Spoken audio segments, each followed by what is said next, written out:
Attenzione, cerca l'ingresso in area ancora. Kaká, davanti al portiere. Kaká, rete, rete, rete, rete. Kaká.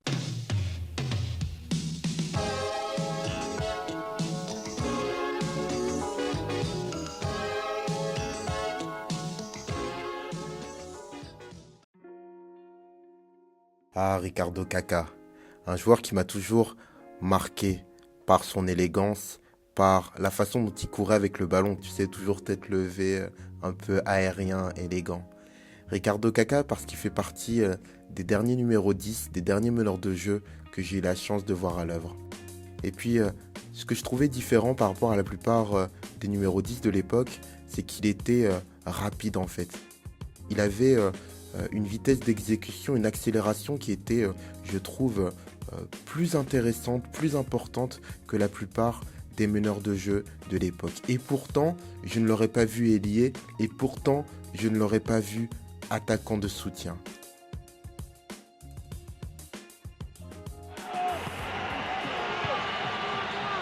Aí o lançamento para a área brasileira. O Sobe já está em campo. O Kaká parte com a bola dominada. Carregou o Kaká. Sobe, abriu pela esquerda. Botou na frente Kaká. Insistiu Kaká, bateu a bola, vai entrando. Gol!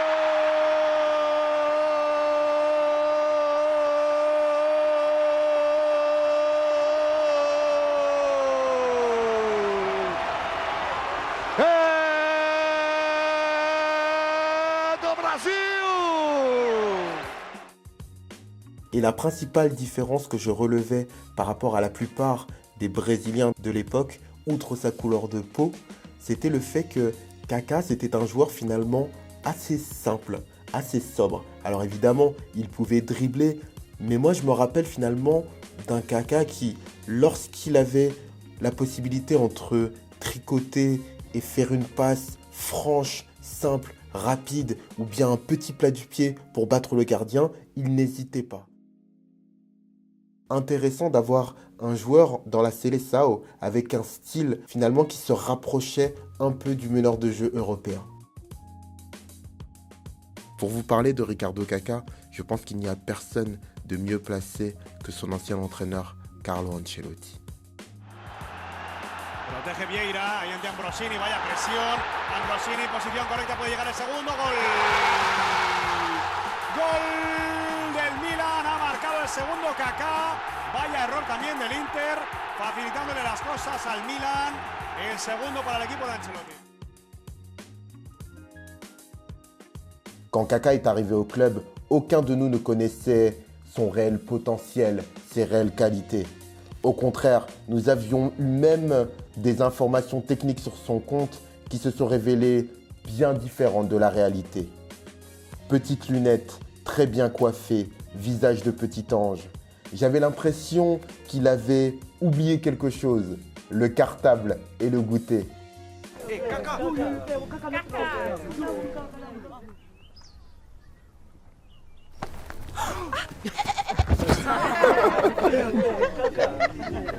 Mon Dieu, nous avons pris dans l'équipe, me disais-je, un étudiant universitaire. Il n'avait rien d'un joueur brésilien.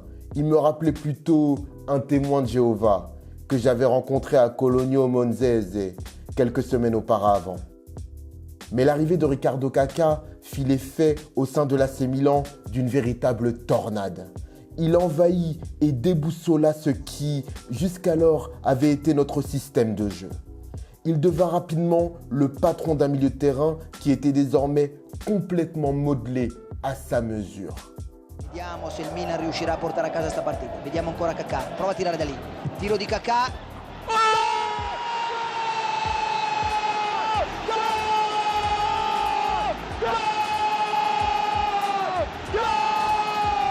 Sbatti in bianco.